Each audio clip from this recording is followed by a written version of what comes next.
Olá, Ruben, tudo bem? Estás sem som? Olá, boa noite, Alexandre, tudo bem? Tudo. Desde já quero-te agradecer por teres aceito este desafio 7 Bases de Sucesso, onde nós vamos decompor o teu mindset, a tua experiência de vida e também vou enquadrar aqui as pessoas que nos estão a seguir, principalmente aquelas que estão a ver pela primeira vez, como é que esta live vai funcionar. É uma live que as pessoas vão poder interagir connosco, mas antes disso, ela vai ter um formato de duas partes.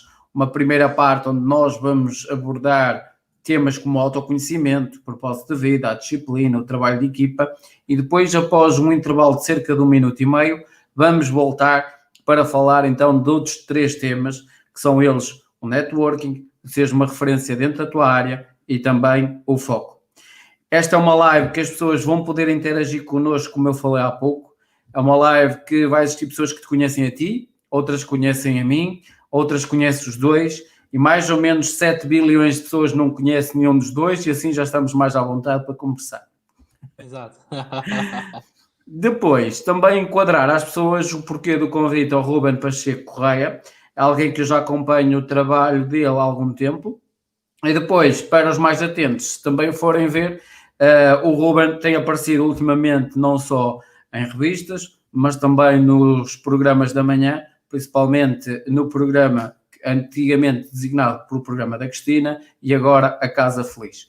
E então, sendo ele um jovem empreendedor que começou a sua carreira com 18 anos e é apenas para alguém que tem 23 anos, achei que seria uma mais-valia trazer o teu mindset, a tua experiência de vida, principalmente também para estas novas gerações e para perceberem como é que tu lá chegaste e como é que tu tens feito este percurso bastante interessante, ainda tão jovem.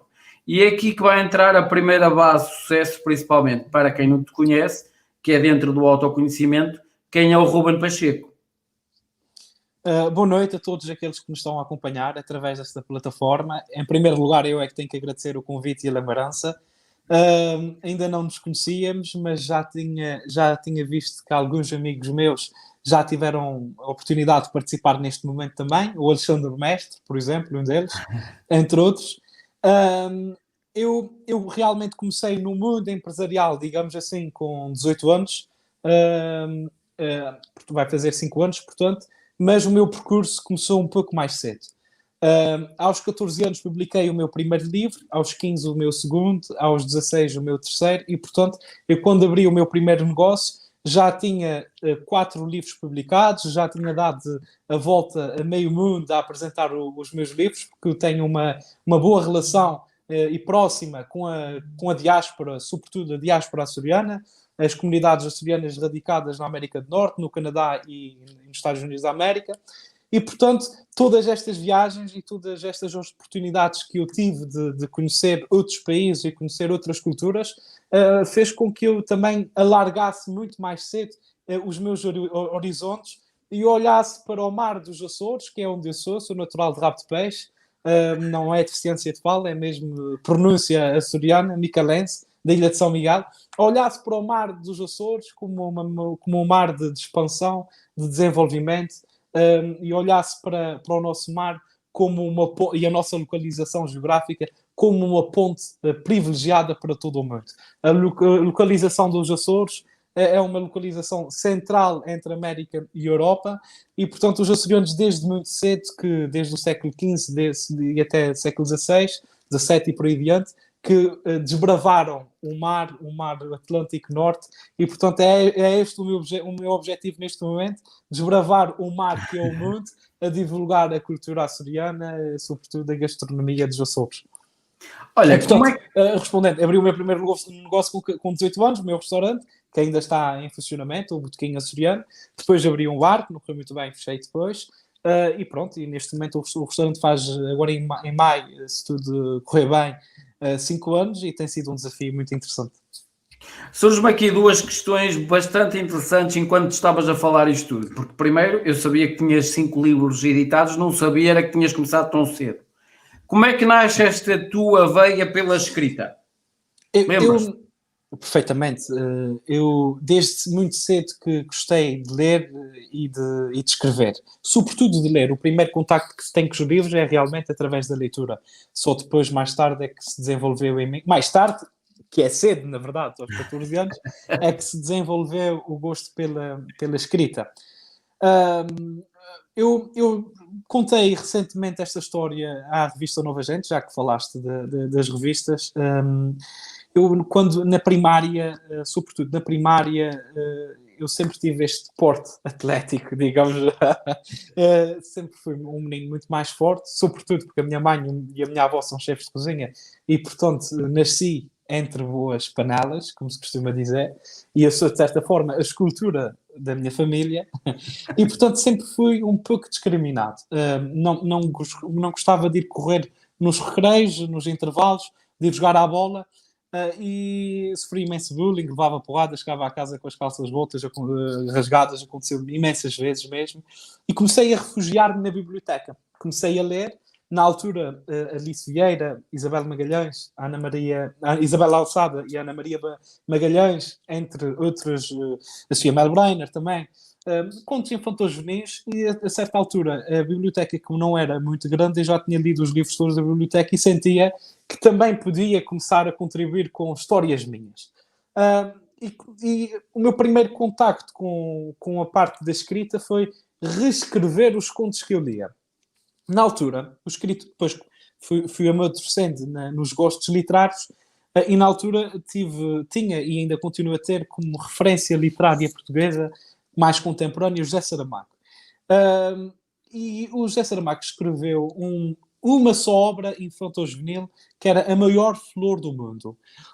E no final deste conto, como um conto muito fácil de se ler, com poucas páginas, o Saramago termina dizendo qualquer coisa como: quem sabe se tu que me lês, um dia virás a escrever esta história, mas muito mais bonita. Acaba assim o conto de José Saramago, e eu senti que era, de certa forma, os padres chamam o chamamento, não é? Eu senti-me incentivado e chamado para aquela causa, e de facto escrevi na altura, reescrevi A Maior Flor do Mundo, e fiz depois chegar ao Pilar del Rio, que depois recebeu na fundação. Já ele tinha falecido, não tive o gosto de o conhecer. E, portanto, foi este o meu primeiro contacto com os livros. O Saramago dizia que não sabia escrever histórias para crianças, e, portanto, o único conto que escreveu foi aquele, e senti-me, de certa forma, apaixonado, e, sobretudo, senti que o José Saramago, que era o José Saramago, que já tinha lido algumas obras dele, a primeira foi o Caim, a seguir A Viagem do Elefante, que é fantástica, estava a dizer que talvez os seus próprios leitores poderiam escrever melhor, quer dizer, sentia uma proximidade ao escritor, não é? E, portanto, foi aí que comecei a aventurar-me pela escrita. E a segunda questão, tinha a ver mesmo com a outra vertente, a parte gastronómica, ou seja, aquela parte em que tu um dia decides não só montar o teu restaurante, mas seres cozinheiro. Como é que nasce essa tua paixão pela cozinha? Eu não sou cozinheiro, eu cozinho, gosto de cozinhar, cozinho todas as semanas no programa, faz já um ano no próximo mês de fevereiro, com regularidade, semanalmente. Esta semana é que não fui, porque estou neste momento em isolamento em casa, uma vez que o João Baião e a Diana testaram positivo, e eu tive contacto com eles, e, portanto, até quarta-feira fico isolado. A partir daí regresso à casa feliz, se tudo correr bem, e se entretanto eu não testar positivo. Portanto, a gastronomia é algo que me foi apresentada de uma forma inata. Eu, como disse, a minha avó era chefe de cozinha, reformou-se agora, a minha mãe também, cozinheira desde sempre, o meu pai trabalhava, a minha mãe era chefe de cozinha de um hotel, a minha avó era chefe de cozinha do campo de golfe, o meu pai era chefe de bar de outro hotel, e, portanto, eu nasci no meio da hotelaria. Quando acabava a escola, quando estudava em Ponta Delgada, ia para o bar do hotel esperar que o meu pai acabasse o trabalho, ou ia para o parque de estacionamento esperar do trabalho da minha mãe à espera, ou para a cozinha à espera dela. Portanto, vi sempre aquele movimento, mas olhava sempre para a gastronomia de uma forma distante, ou seja, é um trabalho, é uma necessidade, é uma obrigação que a minha família tem para sustentar, é cozinhar, é servir à mesa, etc. Nunca vi a beleza das coisas. Só quando comecei, quando comecei, decidi abrir um restaurante, porque o sonho da minha mãe era ter um restaurante e, portanto, quando fiz 18 anos, abri um restaurante num supermercado que existia lá, que neste momento já reformulamos o espaço todo. E neste momento a minha mãe é chefe de cozinha e o meu pai também trabalha lá e, portanto, tem a minha família toda junta no mesmo negócio. Só quando comecei a interessar-me pelo negócio da restauração e a começar a ir a outros restaurantes, quando comecei a vir para Lisboa e conhecer os restaurantes e os chefes, e etc., comecei a ver a beleza das coisas, comecei a interessar-me e comecei a fazer uma coisa que hoje em dia ainda me dá muito gosto de fazer, que é juntar estas duas vertentes, que é a escrita, que já me acompanhava, à gastronomia. Eu, no fundo, o que faço é escrevo sobre gastronomia. Escrevo sobre restaurantes para a revista Nova Gente. Eles chamam-me de crítico gastronómico, mas eu não gostava de usar este termo porque acho que é de uma responsabilidade imensa. Mas diria, sobretudo, um gastrónomo, alguém que é apaixonado pela gastronomia. Gosto muito de ir à raiz das coisas, perceber se nós estamos a comer aqui o bacalhau à azeite pipo, gostava de saber porque é bacalhau à azeite pipo, quando é que nasceu, porque é que nasceu, etc. E, portanto, eu faço um estudo aprofundado dos pratos, vou lá cozinhar à Casa Feliz todas as semanas esses pratos e contar, sobretudo, vou lá contar uma história. E por meio cozinho, às vezes corre bem, outras vezes corre menos bem, porque o objetivo é que qualquer uma das pessoas também possam fazer o mesmo. E, portanto, nas nossas casas não temos um cozinheiro em todas as casas, infelizmente, não é? E, portanto, o objetivo é aproximar as pessoas da gastronomia, sobretudo da gastronomia açoriana e gastronomia portuguesa em geral. Olha, ao longo da tua vida existiram momentos de autodescoberta que tu possas partilhar connosco, quer de índole profissional ou pessoal? Bem, sobretudo pela minha tenra idade, acho que estou numa descoberta diária. Todos os dias descubro coisas novas, sobretudo descubro problemas novos, desafios diferentes e formas de os contornar diferentes. E neste momento, eu acho que o maior desafio ou a maior descoberta que nós temos em mãos é esta pandemia e a forma como vamos conseguir sobreviver a ela durante e como nos teremos que reinventar depois. E, portanto, eu acho que, não indo muito longe, porque realmente a vida tem sido feita de descobertas, de desafios e de aprendizagem. Já tive negócios que correu bem, já tive outros que correu mal, faz parte. Mas o que importa é, em todos os negócios, quer aqueles que correram bem, quer aqueles que correram mal. Eu, no outro dia, quando me levantei-me com a mesma vontade de continuar e de fazer diferente e de apostar nos meus sonhos, porque acredito muito neles. Neste momento estamos a passar uma fase muito difícil para as empresas, para os negócios, para a restauração.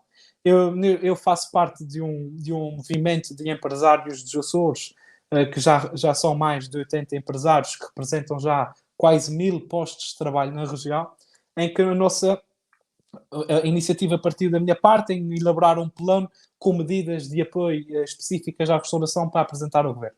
Já apresentamos, estamos aí ainda a namorar para ver se conseguimos sensibilizar as autoridades para a nossa situação, mas a verdade é que estamos a viver a maior crise da restauração desde sempre.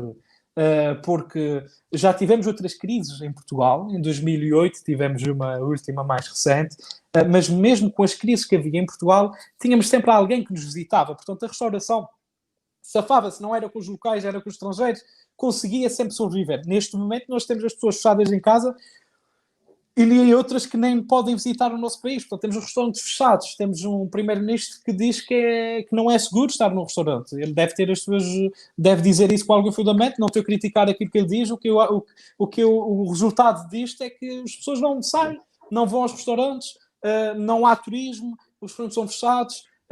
E, portanto, isto é uma situação muito complicada e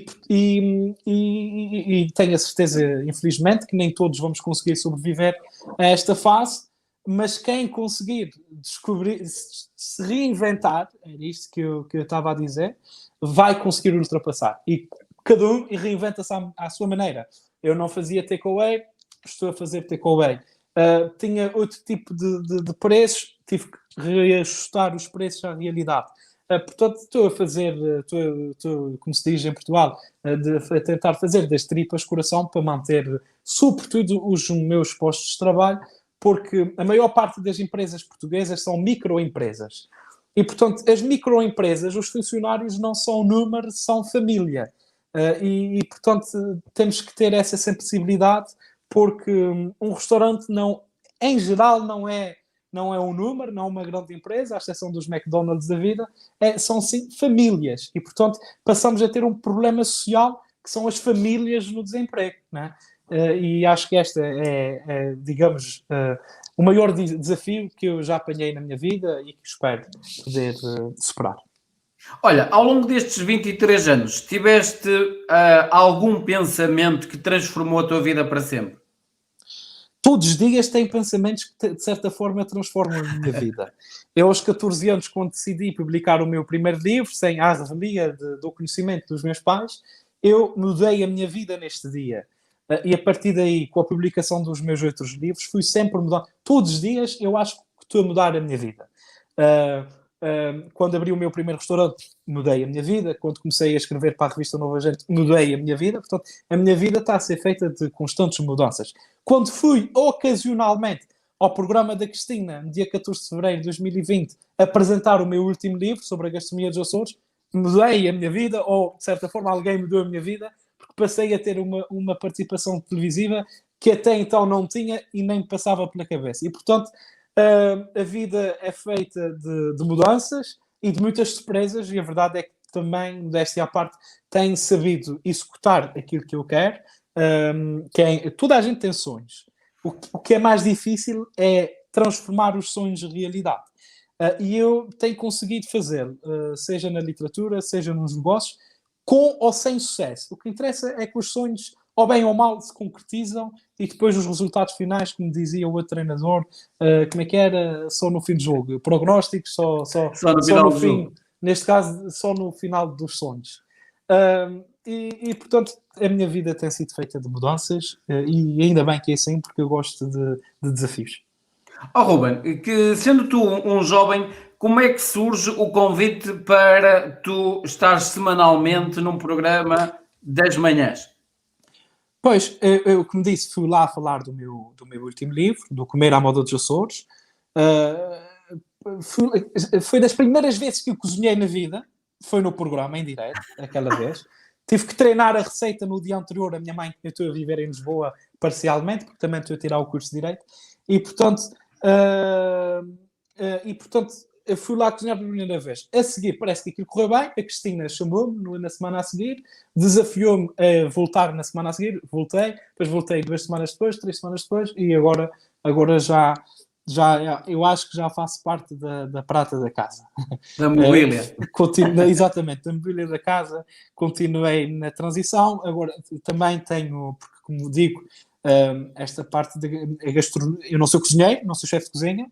A gastronomia não é só a minha vida, portanto, também já estou a apostar noutras coisas. Tenho feito umas entrevistas, umas reportagens para o programa. Tenho tido, e isto agradeço a oportunidade que me tem dado, tenho tido as condições para fazer outras coisas no programa. Tenho tido esta liberdade e tem sido um desafio muito interessante. Olha, pegando no propósito de vida, sendo tu alguém tão jovem, és alguém que já encontrou o seu propósito, ainda anda à procura, ou tem vários propósitos na vida? Bem, eu neste momento posso ter o propósito da minha vida, e o propósito da minha vida de hoje possivelmente não era o propósito da minha vida há 10 e possivelmente não será daqui a 20. E o que eu disse, e vai também de encontro àquilo que eu disse das mudanças que acontecem na vida todos os dias, os desafios e as mudanças.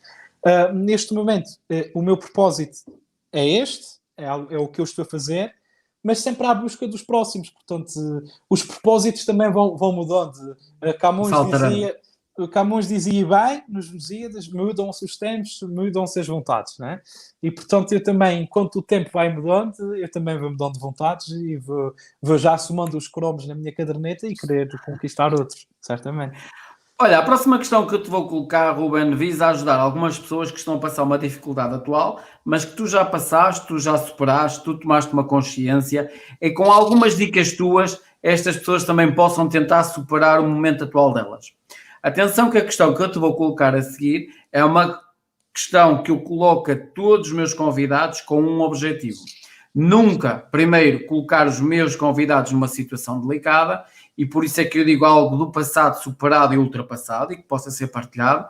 E depois tenho 2 propósitos. Primeiro, quebrar o mito de que as pessoas que têm sucesso não têm problemas, e depois o segundo, que é dar uma luz a quem neste momento não vê uma luz no seu problema atual. E dar uma luz porquê? Porque se alguém passou por isso e já alguém superou, com algumas dicas estas pessoas possam também tentar superar o momento atual delas. Então aqui vai a questão, que é a seguinte: qual foi o momento mais difícil da tua vida que te fez crescer? E qual foi a tomada de consciência desse momento? Que dicas é que tu deixarias às pessoas que estão a passar por isso agora para elas tentarem superar também o momento atual delas? E volto a referir: passado, superado, ultrapassado e Sim. que possa ser partilhado. Sim, sim. Bem, eu no mundo dos negócios nem tudo é um mar de rosas. E, portanto, eu também, devido à minha inexperiência, porque eu sou inexperiente, vou fazendo as coisas, mas não tenho a experiência que outras pessoas têm com mais idade, admito. Envolvi-me com... Tive um bar, que depois fechei o bar não funcionou. E tinha um colega que tinha um bar perto do meu, uma casa de fatos, e que tinha também o sonho de fazer um festival nos Açores. E eu envolvi-me num festival, que era o Festival Ilhas de Bruma, era o sócio minoritário, ele era o sócio maioritário, ele tinha 40 e tal anos, eu tinha 18, e portanto envolvi-me nesta sociedade. O festival acabou por ser cancelado, as coisas não correram bem. Eu, como era o único açoriano, porque o outro senhor era de Lisboa, portanto, eu era a pessoa mais conhecida lá nos Açores, já tinha negócio nos Açores, já publicava desde os 14 anos livros, as pessoas já me conheciam e, de certa forma, já estavam à espera que eu pusesse o pé, de certa forma, em falso para me atacarem. Eu fui achincalhado na praça pública, ainda hoje há quem fale disso, e, portanto, sem razão nenhuma. Eu posso-vos contar que neste festival, todo o dinheiro que eu tinha angariado no meu restaurante e no meu negócio, fruto do meu trabalho e fruto, sobretudo, do trabalho dos meus pais, que trabalham comigo, e à volta de 30 mil euros na altura, foi investido neste festival, porque eu sócio não tinha absolutamente dinheiro nenhum e eu, de boa fé, fui injetando o dinheiro que era necessário para acontecer as coisas. Acabou o festival, foi cancelado e fiquei com as culpas publicamente, e, portanto, e fiquei sem dinheiro. Neste caso, queria pagar ordenados nessa altura, queria pagar contas e não conseguia. Tive um drama familiar muito grande, porque eu, num negócio que não correu bem, e que ainda para mais eu investi todo o meu dinheiro e ainda para mais estava a ser julgado em praça pública, estava prestes a colocar outro negócio que corria bem, que é o meu restaurante, em causa, em risco. Portanto, foi, digamos, o maior o passo que há a perna, como se costuma dizer. O passo que a perna. Mas foi muita ingenuidade da minha parte, muita ingenuidade. No dia a seguir a este evento, acordar com vontade de fazer coisas, acordar com vontade de sair à rua, não é fácil. Não é fácil porque as pessoas apontam o dedo, não conhecem, chamam nomes, etc. Não aconteceu, mas nas redes sociais hoje em dia isso é muito comum. É muito difícil e, sobretudo, querer superar este desafio, querer fazer coisas diferentes e querer continuar a fazer na vida empresarial. Eu costumo dar muito o exemplo que na América os grandes empresários, quando vão dar uma entrevista ou alguma aula de empreendedorismo ou coisa assim de semelhante, nunca dizem o que é que fizeram bem. Nunca dizem, olha, eu ganhei isto. Não. Olha, eu fiz isto, fiz isso, correu mal, falei empresas, caí, fiquei sem dinheiro, etc. Mas sabem, depois disso, levantei e tive a mesma força ou mais de querer continuar a investir e de querer à procura do sucesso. E eu tenho feito isso todos os dias da minha vida. Certamente este é o erro que mais me marcou e que me dói, porque sinto-me, de certa forma, injustiçado por aquilo que é dito nas redes sociais. Tá, mas são meio dúzia de pessoas, mas magoa, porque quem não sente não é filho de boa gente. Tenho a certeza que vou cometer outros erros no futuro, que vou continuar a tentar. E quem tenta, às vezes acerta e outras erra. Portanto, aquilo que eu deixo a quem esteja neste momento numa situação mais complicada da sua vida, que possa pensar que o mundo acabou e que não vai conseguir superar e que amanhã já não tem forças para fazer absolutamente mais nada porque alguma coisa correu mal, está completamente enganada. Portanto, as pessoas têm que acordar com a vontade de querer trabalhar, querer fazer diferente. Claro que aprender com aquilo que foi feito para não cometer os mesmos erros, que é fundamental. E, sobretudo, acreditar em si. Perceber que aquilo que lhes possam dizer, todos os outros, não é aquilo que lhes vai fazer a diferença na vida. E, portanto, eu acredito em mim. Eu sou a pessoa que mais gosta de mim. Eu sou a pessoa que mais consegue compreender aquilo que eu penso e consegue acreditar nos meus sonhos. Os meus sonhos contados aos outros ninguém entende, começam-se a rir, acham que eu sou louco. Eu abri um restaurante em Rabo de Peixe, que era considerada a vila mais pobre da Europa, com vista para o cemitério. Claramente que os meus amigos da altura gozaram comigo, vais abrir agora um restaurante ao pé do cemitério. Neste momento, há alguns que dizem, não sei como é que tu viajas, como é que aparece o dinheiro para isso, para aquilo. Foi por causa do restaurante ao pé do cemitério. Percebem? Porque depois dá um gozo percebermos que algumas das nossas ideias até funcionam, mas aquelas que não funcionam não temos que nos massacrar por isso. Eu já tive para abrir 2 restaurantes aqui, um em Lisboa, outro no Porto, investir dinheiro também. Não aconteceu e continuo cá. E como eu tenho um amigo aí que diz que continuo com o caniço na água porque um dia vai apanhar um peixe grande. E é este o desafio. As pessoas têm que continuar. Não se podem ir abaixo. Essa coisa das depressões e tudo, não se podem deixar afetar com isso. Tem que acordar o outro dia. O que é que aconteceu? O que é que eu sou capaz? O que é que eu quero fazer? E, sobretudo, fazer. As coisas vão acontecer. Olha, pegando na disciplina, por exemplo, se te perguntasse se és uma pessoa disciplinada numa escala de 1 a 10, onde é que tu te colocavas e porquê? Em que a escala 10 é nota máxima. E Sim. qual a importância dessa disciplina, por exemplo, no teu dia-a-dia, na tua profissão? Bem, eu vou-te dizer uma coisa. A palavra disciplina tem muito que se diga. É como a palavra arrumado ou arrumação. A minha mãe olha para a minha secretária e acha que está desarrumada, não é? Mas se me pedir uma coisa que está lá, eu sei onde é que está. Portanto, na minha cabeça, aquela secretária está arrumada, apesar de aparentemente parecer desarrumada para o conceito geral. E a disciplina tem muito disso. O que é disciplina? Disciplina é acordar todos os dias às 7 da manhã e trabalhar até às 5? Não sei. Isso não faço todos os dias. Faço quando tenho que fazer. Agora, disciplina para mim é, sobretudo, trabalhar, ter muita vontade de trabalhar e executar o que tem que ser executado. Independentemente das horas, independentemente dos dias, independentemente de tudo isso. Portanto, eu sou uma pessoa, talvez diria 6, podia me dedicar mais, é verdade, diria numa escala de 0 a 10, eu sinto que sou uma pessoa disciplinada porque, sobretudo, não deixo para amanhã o que eu posso fazer hoje. Se eu tiver que fazer tudo aquilo que eu faço, se eu pensar aqui num projeto a esta hora que eu vou me sentar e vou desenvolvê-lo e amanhã acordar e nunca mais vou descansar enquanto não vir aquilo concretizado. E, portanto, nesse sentido, eu sou muito disciplinado. Olha, e se eu te perguntasse, por exemplo, para tu andares até 5 anos atrás e veres o melhor hábito que adquiriste nestes últimos 5 anos, qual foi e porquê? O melhor hábito dos 5 anos. Dos últimos 5 anos. Mas a que nível? Hábitos a que nível? O que tu quiseres, a nível pessoal ou profissional. Eu adquiri, de há 5 anos para cá, o hábito que eu melhor tenho alimentado é o hábito de comer e de saber comer. Eu sou viciado por conhecer restaurantes novos, por degustar, por experimentar coisas diferentes. E, portanto, este é um hábito que eu há 30 quilos atrás, ou seja, há 5 anos atrás, que era isso que eu queria dizer, eu não tinha com tanta facilidade, mas que hoje em dia sou muito habilidoso nesta parte. Mas é também um hábito que é bom, porque me deu uma visão diferente das coisas e numa perspectiva daquilo que eu quero fazer, mas que é mau porque também trouxe mais de 30 quilos e, portanto, eu acho que daqui a 5 anos, se falarmos, eu creio que irei dizer que o hábito que ganhei nesses 5 anos foi saber fazer o mesmo, mas de uma forma muito mais ponderada. Não é? Olha, falando agora do trabalho de equipa, sendo uma pessoa que trabalha direta e indiretamente com muita gente, A teu ver, Ruben, quais são os prós e os contras de se trabalhar a equipa?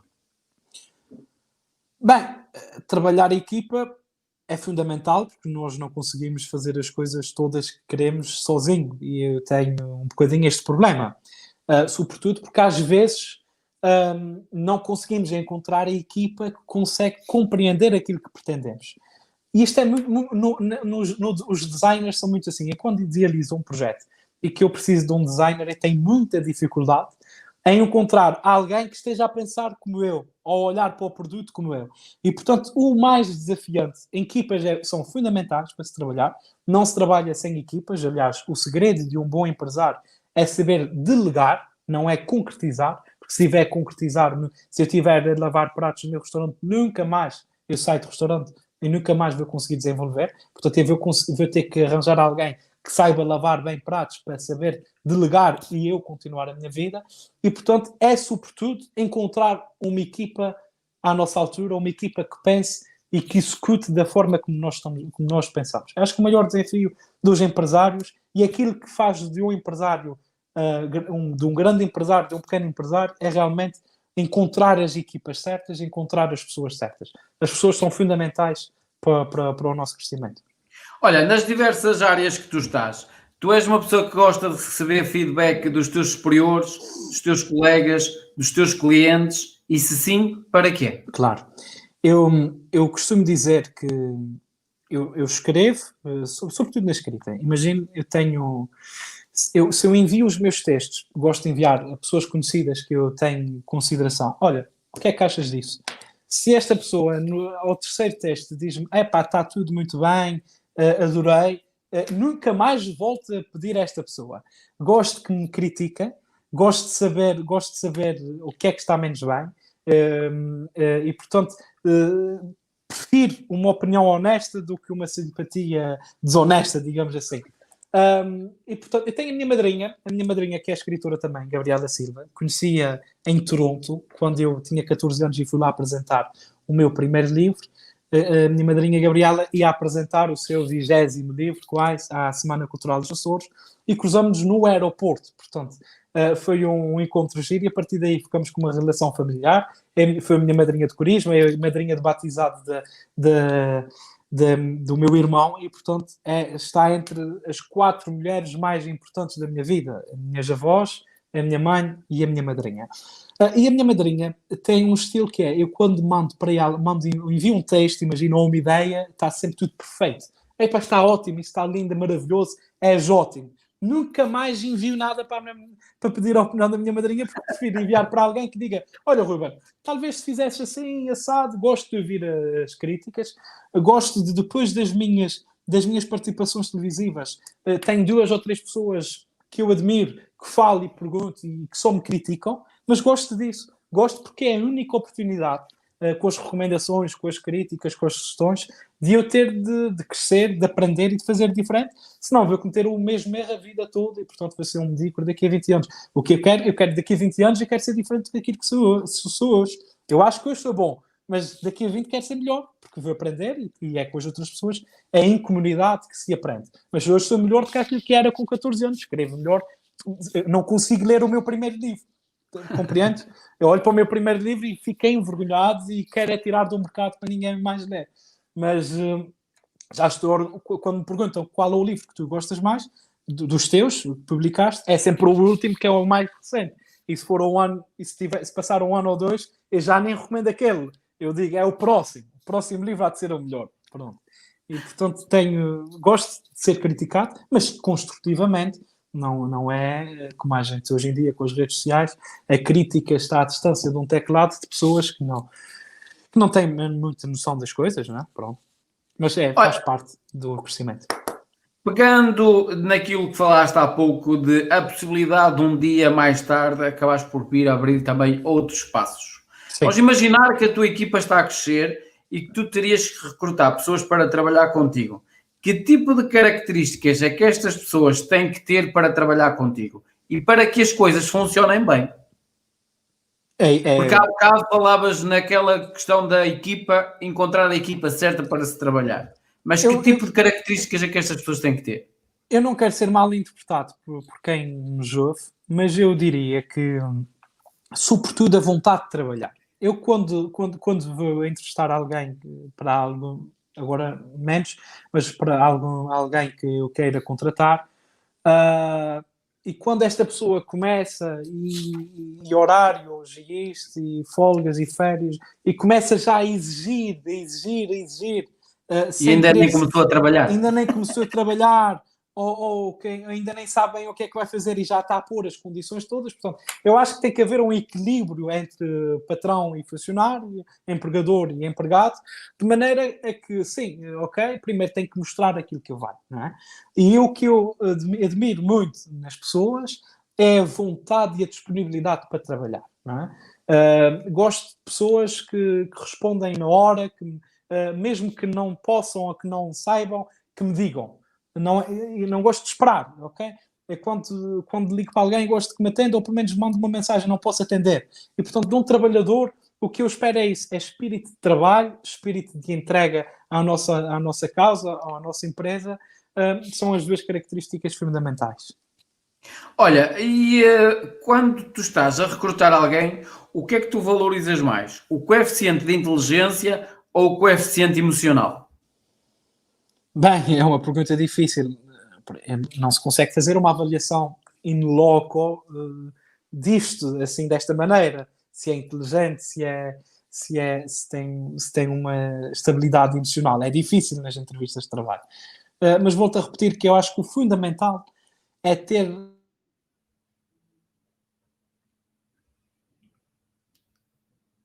Estamos então aqui com uma Oh, pequena quebra na internet estão-me a do ouvir? Ruben. Estamos a Estão-me a ouvir-te, mas ouvir? não temos a tua imagem, Ruben. E agora? Também não. Epá, peço desculpa. Conseguimos ouvir, mas a imagem Pois, não. eu agora. O que eu te vou aconselhar a fazer é voltar a sair e entrar de novo. Entretanto, eu vou para intervalo e no cerca de 1 minuto e 30 segundos e já voltamos então para a segunda parte e eu vou pegar nesta pergunta de novo ao Ruben. Até já.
Estamos então aqui de volta à conversa com o Ruben e eu vou pegar Peço na desculpa. parte em que nós ficamos sem imagem e sem ligação. Vou-te Sim, repor de novo a questão para depois darmos continuidade a esta segunda parte. Estava eu a perguntar-te, o que é que tu valorizas mais? O coeficiente de inteligência ou o coeficiente emocional quando estás a recrutar alguém para trabalhar contigo? bem, é um equilíbrio entre ambos, mas diria que as pessoas depende também da função em que estou a contratar, mas diria que fundamentalmente a estabilidade emocional, porque trabalhar com outras pessoas, gerir várias emoções, várias sensibilidades não é fácil, e, portanto, tem que ser alguém que tenha, de certa forma, algum, como se costuma dizer, algum jogo de cintura, porque trabalhar em equipa é isto. Portanto, eu faria um equilíbrio entre a inteligência e a emoção, mas a apontar mais para a emoção, se é um espírito de equipa, do que para a inteligência. Olha, Dos casos também. quais são as maiores barbaridades que tu ouves na tua área de atuação? Aquelas coisas que tipo, meu Deus. Bem, eu neste momento tenho ouvido muitas barbaridades, sobretudo porque parece que neste momento de pandemia a restauração é indicada como o parente rico das empresas. E não é, portanto, nos Açores sobretudo, já vimos milhões de euros a serem atribuídos para a lavoura, para a agricultura, para as pescas, porque esses são todos necessitados, e para outros, até para as companhias aéreas, etc. E a restauração parece que não precisa, porque os empresários são ricos e os empresários não devem estar de mão estendida. Isto é uma realidade que eu estou com um grupo de empresários dos Açores neste momento a tentar desmistificar, porque os empresários, os privados, é que sustentam o país. Portanto, nós é que fazemos os descontos necessários para a máquina do Estado funcionar. Vamos dizer, os funcionários públicos também descontam, certíssimo. Mas primeiro tem que haver dinheiro para pagar aos funcionários públicos para depois eles poderem também descontar. Portanto, a entidade privada é fundamental e, sobretudo, a restauração representa milhares de postos de trabalho. A Aresp dizia que a restauração neste momento, só os restaurantes representam 300 mil postos de trabalho em Portugal. Estamos a falar em pastelarias, em cafetarias, em restaurantes. Portanto, num país com 9 milhões e tal, 300 mil trabalham na restauração. É uma fatia muito grande que está a ser muito afetada e que está supercarregada de impostos. E, portanto, é uma necessidade. Que a maior barbaridade que eu tenho ouvido recentemente, posso dizer, é esta mesmo, dá para terem a ideia de que a restauração é o parente rico e que não precisa. Precisa e mais do que nunca. Olha, avançando então para a quinta base de sucesso e tem a ver com o networking com as redes de contactos. Qual a importância das redes de contactos na tua área de atuação? Fundamental. Acho que hoje em dia nós vivemos numa era social e os contactos... Eu quando conheci a minha madrinha na altura no Canadá, a minha madrinha que tinha sido deputada nos Açores, e eu tinha 14 anos, eu dizia, e achava que a minha madrinha era uma mulher muito bem relacionada e que tinha muitos contactos e que tinha uma vida social muito grande, eu dizia, madrinha, o que eu gostava muito de ter os seus contactos. E agora a minha madrinha já me pede muitos contactos. Portanto, eu acho que é fundamental. Nós vivemos em sociedade, vivemos em comunidade com os outros, e hoje em dia uma boa lista de contactos, uma pessoa bem relacionada é fundamental. E as redes sociais, e quando falo em contactos não estou a falar num presidente de Câmara que nos vai facilitar a vida, não é isso. Falo em contactos, sobretudo num núcleo onde podemos chegar. Eu que tenho, se tiver uma página com 30, 40 ou 50 mil seguidores, eu tenho muitos contactos, eu tenho muita gente a que eu chego e, portanto, a minha comunidade é muito grande, a minha mensagem facilmente chega a mais pessoas. Isto é fundamental para os meus negócios, então é muito bom, porque paralelamente àquilo que eu faço fora da restauração, à televisão, à literatura, sempre consigo dar dimensão aos meus negócios através desta rede de contactos, digamos assim. Olha, normalmente quando estás a fazer networking, o que é que tu procuras e quais os principais cuidados que tu tens para quem se quer agregar às tuas redes de contactos? Se é que tens. Sim, como eu digo, todos os meus projetos são feitos à exceção do meu primeiro negócio, que este fui eu que abri sozinho. A partir daí, tentei sempre arranjar parceiros, uns bons, outros maus. Já contei uma história recente sobre isso.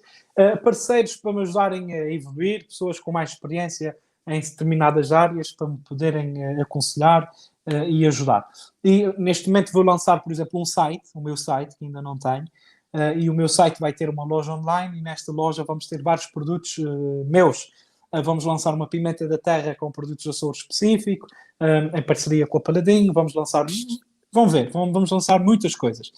E eu não tenho acessibilidade para o site, para a loja online e tal, e arranjei um amigo desta área que tem uma visão muito interessante para este negócio e vai ser meu sócio no site. E, portanto, o que eu acho é que quando tento procurar no meu networking, procurar um parceiro, tem que ser um parceiro que, tal como um funcionário, igual no parceiro, que eu confie e que, sobretudo, consiga entender a minha visão e que não esteja disponível só com dinheiro. Eu já tive várias pessoas que me disseram está aqui, queres abrir restaurantes? Eu financio os restaurantes. Mas eu não quero ter um financiador para os restaurantes, eu quero ter um parceiro. Eu não me importo de abrir 100 restaurantes e ter 10 sócios, não me importa. Desde que esses 10 sócios não dependam só de mim para o negócio e que não tragam só dinheiro, porque o dinheiro conquista-se menos dia. Portanto, o que eu quero também é um parceiro de negócio que me ajude a compreender, que me ajude a evoluir e, sobretudo, a aperfeiçoar a minha visão. Há pouco, quando disse que estou disponível para as críticas, espero isto de um parceiro de negócio. Tu achas que é importante, quando estamos a fazer networking, termos cuidado com a imagem, com a abordagem e Claro, também... claro, fundamental. E também, Estava eu a dizer, se temos que ter cuidado com a imagem, com a abordagem e com a comunicação. fundamental. A comunicação hoje em dia é fundamental em tudo aquilo que queremos fazer. Há uns amigos de uns amigos meus que tinham uma ideia de um software para a restauração e que foram, eu acho que foi ao Web Summit, não tenho a certeza se foi ao Web Summit, marcaram lá uma reunião com um grupo de investidores ingleses e chegaram lá só com ideia em papel, mas muito bem apresentada.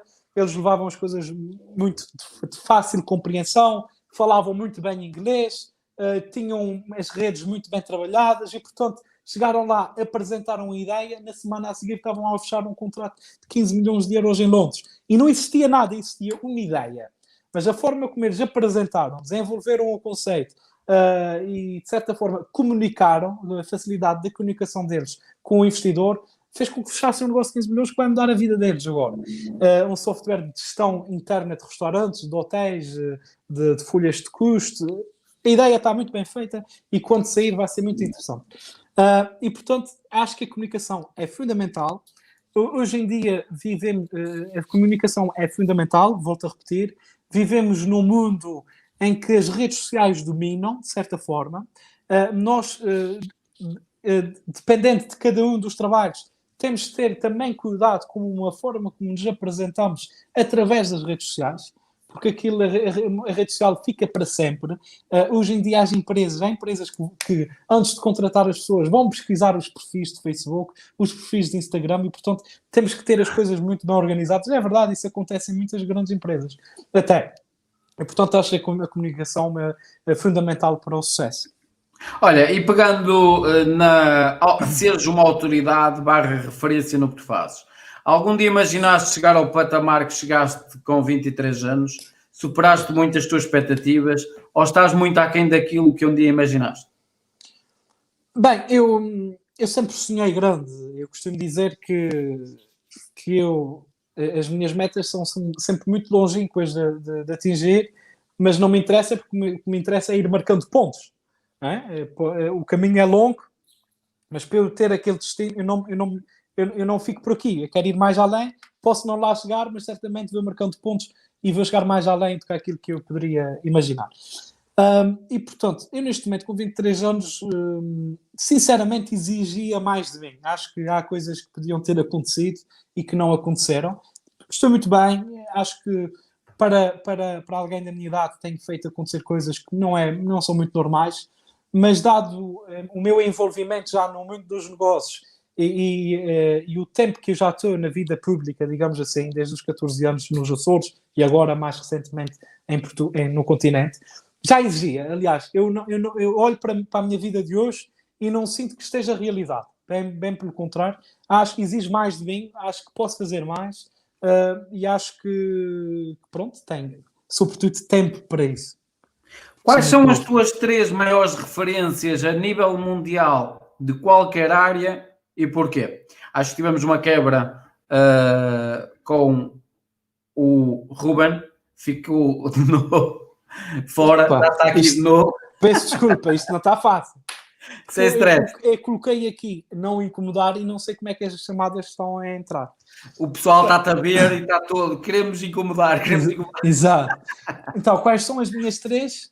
Maiores referências a nível mundial de qualquer área e porquê? Bom, isto é uma pergunta muito difícil. Ai, vamos começar. Eu acho que o José Saramago, em termos de literatura, é uma referência grande para a minha vida. Um homem que, apesar de não ter estudado nas escolas formais, digamos assim, era mecânico, chegou a Prémio Nobel da Literatura, não é? E, portanto, é o único lusófono a ganhar um Prémio Nobel da Literatura. E na literatura, apesar de eu ter grandes referências estrangeiras, Fyodor Dostoevsky, por exemplo, é um autor que eu admiro muito, russo, eu acho que devia apontar o José Saramago como uma referência. Depois, na gastronomia, já que estou ligado à gastronomia, eu tenho muitas referências. Mas poderia escolher um nome de um chefe de cozinha italiano que se chama Massimo Bottura, que é neste momento o melhor restaurante do mundo e é considerado o melhor chefe do mundo. Um homem que nasceu numa aldeia, numa vila que se chama Parma, que hoje em dia se conhecemos por causa do queijo parmegiano, e que conseguiu colocar Parma no mapa, na gastronomia, mas também na indústria. O queijo parmegiano, como nós hoje em dia conhecemos, sobretudo aquele ralado para pôr por cima das lasanhas, etc., existiu porque em Parma houve um grande sismo que derrubou a fábrica do queijo parmegiano. Até então, o queijo era vendido em unidades grandes, não era ralado. E o senhor, com aquela produção que supostamente já estava estragada, os queijos todos partidos, estava prestes a abrir falência. E foi o Massimo Bottura que teve a ideia de pegar naquele queijo e ralar, empacotar e começar a vender na indústria, que fez com que o queijo parmegiano hoje em dia se tornasse o queijo mais conhecido quase do mundo, para receitas, etc. E fez com que aquela empresa não tivesse ido à falência. Portanto, ele tinha 20 anos na altura. Ou seja, de um problema arranjou uma solução. Uma solução. E para não falar, ele depois foi para Nova Iorque, foi trabalhar depois dessa situação toda. Não era grande cozinheiro na altura, estava a aprender. Ele aprendia muito com uma velhota, uma senhora que não era cozinheira, mas que sabia os segredos das massas e que achava que ele vinha com aquelas ideias de Nova Iorque e que aquilo não era comida, que a comida italiana era que era. Ele andou tão preocupado com a vida fora de Itália e a aprender o que é que se faz em Itália, fora de Itália, de bom, que esquecesse um pouco do que é que se faz na sua própria terra. Quando voltou à sua terra, ele que já vinha de trabalhar em restaurantes Michelin do mundo inteiro, voltou à estaca zero a aprender o que era a gastronomia italiana porque desconhecia por completo.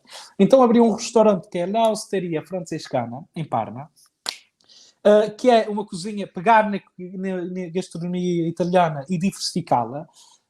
Esteve prestes a abrir falência porque os locais não iam lá. Aquilo não era um restaurante que as pessoas... para comer imaginamos agora, quero comer uma francesinha, vou ali ao Porto, ou ao Brasão, ou ao Capas Negras, não sei, ao Santiago, sei lá, comer lá uma francesinha, não vou agora comer no Michelin metade de uma francesinha e tal, percebe? E ele, uns anos depois, teve a sorte de um guia, de um inspetor Michelin passar à porta, atribuiu-lhe uma estrela, hoje tem 2, depois tem 3 estrelas, é considerado o melhor chefe do mundo, e colocou a Parma 2 vezes no mapa, com o queijo parmegiano e depois com a parte da gastronomia. É uma pessoa com uma simplicidade, ainda não o conheço pessoalmente, espero um dia conhecer, não há de ser difícil, mas infelizmente este ano e o ano passado foram 2 anos para esquecer, em termos de viagens, e portanto na gastronomia destacava o Massimo Bottura, na literatura destacava o José Saramago, e depois eu gosto muito de política e gosto do mundo empresarial, mas vou apostar no mundo empresarial e vou dizer o nome de uma pessoa que ninguém conhece e que é uma referência para mim. Há um senhor que se chama Carlos Andrade, que nasceu no concelho de Vila Franca do Campo, na ilha de São Miguel, que emigrou com um par de sapatos para o Canadá, depois foi para a América, e hoje em dia é dono da maior parte dos Dunkin' Donuts da América. É um homem que fatura por ano $1.000 milhões. E foi com 14 anos para a América, com um par de sapatos, não sabia ler nem sabia escrever, e foi trabalhar para a agricultura na América. Hoje em dia fatura $1.000 milhões. E, portanto, são estes exemplos de vida que eu gosto de ver, e, sobretudo, de ter a secreta esperança que, se eles conseguiram com mérito e trabalho, pode ser que a gente também consiga ir lá chegar. Olha, pegando no foco, tu consideras-te uma pessoa focada? Numa escala de 1 a 10, onde é que te colocavas e porquê? E qual a importância desse foco no teu dia-a-dia, no teu negócio, na tua profissão? Sobretudo, sou uma pessoa, não vou dizer 10, mas talvez 8. Sou uma pessoa muito focada naquilo que eu faço. Eu, quando acredito num projeto, foco-me até à realização, como disse, a mesma coisa há pouco, respondi a esta questão. Sou muito focado e acho que o meu foco nas coisas é que depois fazem a diferença. Eu não perco o foco quando acredito numa coisa, não perco o foco. Agora, eu tenho 1000 ideias sempre a acontecer, tenho 1000 projetos a acontecer. Certamente, destes 1000, vai haver um que vai concretizar-se e os outros vão... Mas não interessa, o que interessa é continuar a pensar, continuar a trabalhar, continuar a focar nas minhas coisas, que depois acabam por acontecer.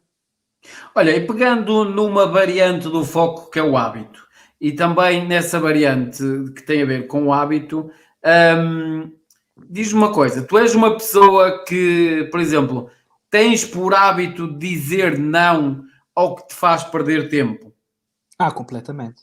mas é algo que tu treinaste ou sempre foste assim? Treinei, eu nem sempre fui assim.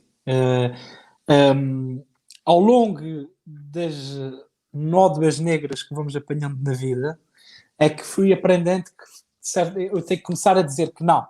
E sobretudo agora que eu estou mais presente na televisão, começam a aparecer muitas propostas, muitas coisas. Eu certamente teria vontade, em outros tempos, de fazê-las todas, mas tenho que saber selecionar o que é melhor para mim, filtrar e dizer não quando tiver que ser. Nem sempre fui, e talvez o meu não de hoje em dia ainda é muitos sims para alguém, portanto, certamente isto é algo que vai amadurecendo comigo, espero eu. Tu gostas de projetar a curto, médio ou longo prazo? Eu gosto de projetar projetos a curto e a médio. Gosto, não tenho disponibilidade, nem sobretudo disponibilidade financeira, para criar projetos de 20 e 40 anos. Eu tenho projetos, eu sonho estar ali daqui a 40 anos. Um sonho a longo prazo. Mas sonho que vou lá estar porque eu vou ter projetos a curto prazo e a médio prazo que me vão fazer lá chegar. Portanto, não tenho ideias que é para desenvolver numa eternidade. Não estou a desenvolver medicamentos nem vacinas. Quer dizer, eu quero concretizar, quero ter os meus dias sempre ocupados, quero chegar aos 40 ou 50 anos e estar num certo nível, mas para lá chegar não é com um projeto que só vai ser com vários projetos. Eu quero ir concretizando várias coisas ao mesmo tempo e que me fazem sobretudo feliz, porque tudo aquilo que eu faço, eu não trabalho, praticamente não trabalho. Estou a ocupar o meu tempo com coisas que eu gosto e no meio disto ganho dinheiro. Olha, vamos entrar numa fase final da nossa conversa falando de coisas sérias pelo meio, com coisas que podemos brincar com elas. Vamos imaginar que tu és uma equação e terias que tirar as 7 bases que falamos até aqui e terias que acrescentar uma oitava. Qual seria essa oitava e porquê? Porque essa completa o teu ADN e é essa que te faz diferente de toda a gente. Bem, isto é uma questão difícil porque já se respondeu a muita coisa, já demos a volta para a minha vida. Eu talvez diria... Vai dentro daquilo que de algumas coisas que já foram ditas. Eu diria a persistência. A persistência e a resiliência. Já aqui disse, mas estou a nominar numa só palavra. Diria ou persistência ou resiliência. Resiliência. Eu sou persistente porque também sou resiliente. E a capacidade que eu tenho de resiliência é que me faz todos os dias acordar com vontade de fazer outras coisas diferentes. Sou muito resiliente. Vamos imaginar que a maior empresa do mundo de publicidade chegava à tua beira e dizia-te assim: ó Ruben, tu vais ter a hipótese de deixar uma mensagem ao mundo num painel publicitário que vai estar em todos, depois espalhados físico e digitalmente pelo mundo inteiro, durante 8 dias seguidos. Qual seria a mensagem que tu gostarias de passar ao mundo e porquê? Assinado Ruben Pacheco Correia. Bem, isso é muito difícil. Teria que... Não sei, estás-me a colocar aqui, já agora para quem está a ver, estas perguntas são colocadas em direto, portanto, apanham-me aqui desprevenido. Por isso é que eu disse que era a brincar a falar a sério. E a verdade é que, se alguma empresa me dissesse isto agora, eu iria dizer não, espera um pouco que eu vou ter que pensar. Portanto, ia ter que recorrer ao meu não, que há pouco disse, porque as coisas com esta dimensão. Pá, não sei, podia ser muito clichê, mas pá, podemos mudar o mundo juntos. Não sei, qualquer coisa assim. E vamos imaginar que 3 pessoas no mundo, vivas ou mortas, te davam 10 minutos do tempo delas para tu falares com elas o que tu quisesses. Sim. Quem seriam as 3 pessoas que tu irias escolher para falar e porquê? Vivas ou mortas? Vivas claro. ou mortas? Vivas ou mortas? Olha, eu teria escolhido José Saramago, que era uma referência que eu tinha e que não tive a oportunidade de conhecer. Tinha escolhido Francisco Sá Carneiro, também, que é outra pessoa que eu gostava muito de ter conhecido e que eu acho que morreu sem ter dado ao mundo aquilo que podia dar. E, portanto, se tivesse a oportunidade de fazer esta conversa, teria feito, para, sobretudo, aprender e beber desta visão que teria para o país. Já agora, disse 2 mortos, tem que dizer alguém vivo, não é? Tu é que sabes. E possivelmente o Papa Francisco, também. Eu acho que vivemos, sobretudo no momento em que vivemos num momento em que tivemos que redefinir o nosso conceito de felicidade, o nosso conceito de amor, o nosso conceito de vida. Hoje em dia, eu olho para o ano passado e naqueles dias mais tristes que eu tive há um ano atrás ou há 2, estes possivelmente seriam hoje os dias mais felizes. Portanto, nós não valorizamos as coisas como devíamos ter valorizado, não vivemos as coisas com a intensidade que devíamos ter vivido. E, portanto, eu acho que o Papa Francisco nisto, que é uma referência de pensamento que eu tenho, de bondade, de humildade, de comunicação, uma pessoa que comunica, mas comunica bem e comunica a bondade, e eu gostava de ter uma conversa com ele. Acho que um dia pode acontecer. Vamos imaginar que Deus te dava um superpoder. Deus, universo, energia, o que lhe queiras chamar. Sim. Te dava um superpoder. Qual era o que tu irias escolher e porquê? O que é que eu iria escolher? Bem, eu poderia dizer que era a eternidade, mas acho que era uma chatice viver eternamente, se calhar.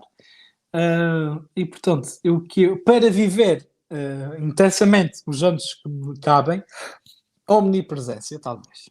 A omnipresença para eu estar em muitos sítios ao mesmo tempo. Vou-te fazer as 2 últimas questões e uma brincadeira.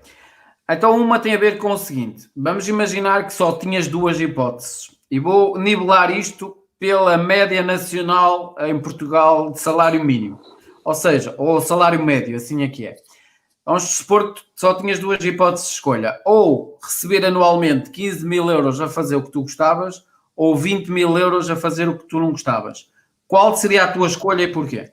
15 mil, sem dúvida. 15 mil. Sobretudo porque fazer o que gostamos e esta componente de sermos felizes a trabalhar dá-nos mais anos de vida. Uma pessoa que vive frustrada com a sua vida, vive em depressões, vive infeliz com o mundo e, portanto, não é o dinheiro que traz esta felicidade. Se bem que isto é muito conversa de pobre. Claro que o dinheiro traz felicidade, não é? Quem diz que o dinheiro não traz felicidade é talvez porque não saiba o que é ter mesmo dinheiro. Ajuda. Não é? E pronto, eu acho mas viveria sem dúvida melhor com estes 15 mil euros anuais, mas feliz do que propriamente com os 20 mil. Costuma-se dizer que o Google, se nós digitamos o teu nome, Ruben Pacheco Correia, ele sabe tudo sobre ti. Sim. A realidade é que não sabe tudo sobre ti. O que é que não sabe sobre ti? E atenção ao que vais dizer, porque a partir daí ele vai passar a saber. O Google só por acaso sabe o sucesso, ou seja, as coisas que correram bem. O Google não sabe das lágrimas que já correram, não sabe do suor que já correu e não sabe do sacrifício que foi e daquilo que eu tive que... e das escolhas que tive que fazer para que no Google apareça o meu nome, não é? Neste momento. Portanto, sobretudo isso, não sabe qual foi o processo até lá chegar. E vamos então à brincadeira para finalizar. Vou pegar um livro 7 Bases de Sucesso, vou folhear durante 3 vezes, tu vais mandar parar em cada uma delas. Sim. Vai-me saltar à vista uma palavra. Essa Certo. palavra eu vou-te lançar para esse lado. Se te fizer lembrar uma história ou o que é que essa palavra significa para ti, é o que vais partilhar connosco. Ok. És tu que mandas parar. Ok. Parou. Pessoas. Pessoas. A minha vida é feita de pessoas e, portanto, as pessoas, sem as pessoas mais importantes da minha vida são a minha família. E sem a minha mãe e o meu pai são os 2 pilares da minha vida. E, portanto, sem estas 2 pessoas, eu não seria o que sou hoje. Vamos à segunda. Vamos. Pode parar. Pode parar. Exato. Não é pessoas outra vez. Não. Ora bem, Portugal.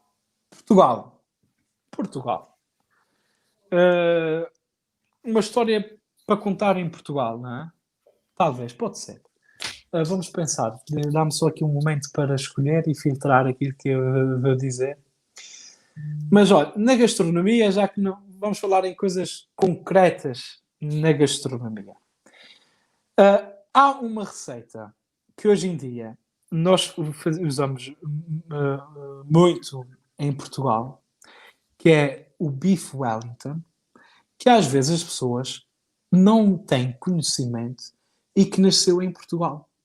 Havia um tenente que era o Duque de Wellington, de Inglaterra, que na altura das invasões napoleónicas veio prestar serviço a Portugal e começou a fazer esta receita em Portugal com aquilo que havia.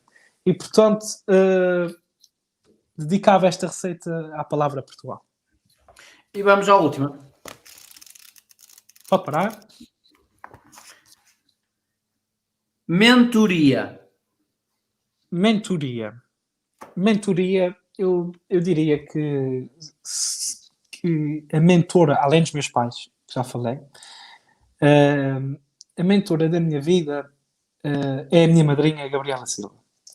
Porque, também já falei dela aqui, apesar de eu já não levar muito a sério as observações críticas, porque elas são sempre muito elogiosas, a minha madrinha é alguém que, vou usar a expressão, puxa-me para cima. Não é? Naqueles dias que posso sentir que não estou bem, a minha madrinha é sempre alguém que acha que eu consigo, que me tem sempre uma palavra de conforto e que me consegue sempre motivar. É uma mentora que eu tenho na minha vida e é uma das pessoas mais importantes. Olha, onde é que nós podemos encontrar nas redes sociais ou fora delas e no teu site, se tu quiseres deixar aqui? O site ainda não existe, mas há de ser rubenpachecocorreia.pt, mas não existe, vai existir em breve. Nas páginas, tem a página do Facebook, Ruben Pacheco Correia, e a página do Instagram, Ruben Pacheco Correia, ou Ruben P. Correia. Portanto, podem acompanhar aquilo que eu vou fazer. Quero-te agradecer